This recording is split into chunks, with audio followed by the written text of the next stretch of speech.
Hello बच्चों, let's read the following question. Two circular coils can be arranged in any of three situations shown in figure. हमें question में to circular coils दी गई हैं और वो figure में दी गई तीन सिचुएशन में किसी भी सिचुएशन में हम उसको अरेंज कर सकते हैं. There mutual inductance will be, तो हमें बताना है कि उनकी जो म्यूचुअल इंडक्टेंस होगी वो क्या होगी. मैक्सिमम इन सिचुएशन ए में मैक्सिमम होगी, maximum in situation B situation में मैक्सिमम होगा, मैक्सिमम इन सिचुएशन सी या फिर सी सिचुएशन में मैक्सिमम होगी, और the same in all situation, और हर सिचुएशन में सेम ही म्यूचुअल इंडक्टेंस होगा. First of all we will talk about the key concept of the question. इस क्वेश्चन में यूज की कॉन्सेप्ट क्या है.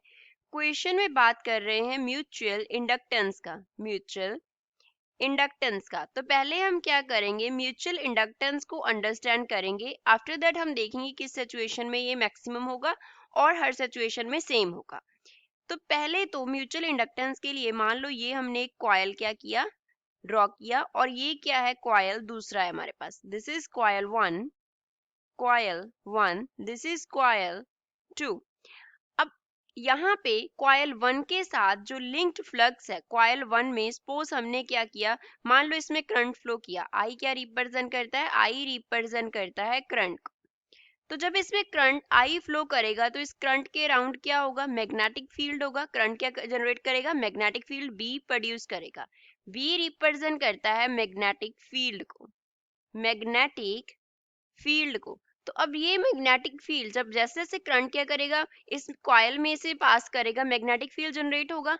अगर मैग्नेटिक फील्ड जनरेट होगा तो कॉइल टू के अराउंड मैग्नेटिक फील्ड इसके अराउंड भी चेंज होगा. यहाँ पे बी का वैल्यू क्या होगा, चेंज होगा. जब इस कॉइल के साथ मैग्नेटिक फील्ड का जो वैल्यू लिंक था वो चेंज होगा तो हम क्या बोलेंगे, कॉइल के साथ जो लिंक्ड मैग्नेटिक फ्लक्स है वो चेंज हुआ. जो लिंक्ड मैग्नेटिक फ्लक्स है वो क्या हुआ, चेंज हुआ. अगर लिंक्ड मैग्नेटिक फ्लक्स चेंज हुआ तो क्या इंड्यूस हो जाएगा, इंड्यूस हो जाएगा ईएमएफ. अब एक कॉइल के थ्रू करंट प्रोड्यूस हुआ था, एक कॉइल के थ्रू करंट पास हुआ था, उसकी वजह से सेकंड कॉइल में क्या इंड्यूस हुआ, इंड्यूस हो गया ईएमएफ. तो इसे हम बोलते हैं म्यूचुअल इंडक्टेंस. एक कॉइल की वजह से दूसरी कॉइल में जब ईएमएफ इंड्यूस होता है. अब हम हर सिचुएशन को ड्रॉ करके देखेंगे कि किसमें मैक्सिमम होगा म्यूचुअल इंडक्टेंस का वैल्यू. अब जो ए सिचुएशन हमें दी गई है, फिगर ए दिया गया है, उसमें एक कॉइल तो ऐसे है, दूसरी कॉइल ऐसे है.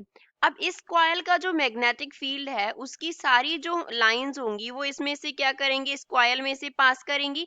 तो अब इस कॉइल में से maximum number of lines pass करेंगी, maximum number of field lines pass करेंगी. ड्यू टू रीजन, क्योंकि दोनों का जो एरिया है वो क्या है, पैरेलल है. एरिया ऑफ बोथ कॉइल्स क्या है, पैरेलल है. जब दोनों कॉइल्स का एरिया पैरेलल है तो maximum number of field lines एक कॉइल की लिंक थी जो दूसरी कॉइल में से पास करेंगी. दैट मींस इस केस में जो ईएमएफ इंड्यूस होगा एक कॉइल की वजह से दूसरी कॉइल में वो क्या होगा, मैक्सिमम होगा. तो इसी केस में हम बोलेंगे कि जो म्यूचुअल इंडक्टेंस है वो मैक्सिमम है. म्यूचुअल इंडक्टेंस है वो क्या है, मैक्सिमम. अगर हम सेकंड एंड थर्ड केस की बात करें, सेकंड केस में एक कॉइल ऐसे है, दूसरी कॉइल ऐसे है. सी केस में क्या है, एक कॉइल ऐसे है एंड दूसरी कॉइल यहाँ पे है. बोथ केसेस में, इन बोथ केसेस, कौन से cases, B and C, both cases में दोनों का जो एरिया है वो परपेंडिकुलर है. Area of coils are perpendicular. Coil के एरियाज जो हैं वो क्या हैं, परपेंडिकुलर हैं. क्योंकि अब इन दोनों के एरियाज परपेंडिकुलर हैं तो इस केस में मैग्नेटिक फ्लक्स की जो लाइन है वो प्रॉपरली लिंक नहीं होंगी. तो जब एरिया परपेंडिकुलर होता है तो जो फ्लक्स लिंकेज होती है वो क्या होती है, जीरो होती है. तो अगर फ्लक्स लिंकेज ही नहीं हो रहा तो म्यूचुअल इंडक्टेंस प्रोड्यूस नहीं हो सकता. तो म्यूचुअल इंडक्टेंस मैक्सिमम किस केस में होगा, ए में. सो ए क्या है, इसका करेक्ट आंसर है that there mutual inductance will be maximum in situation A. I hope you understood it well. Thanks.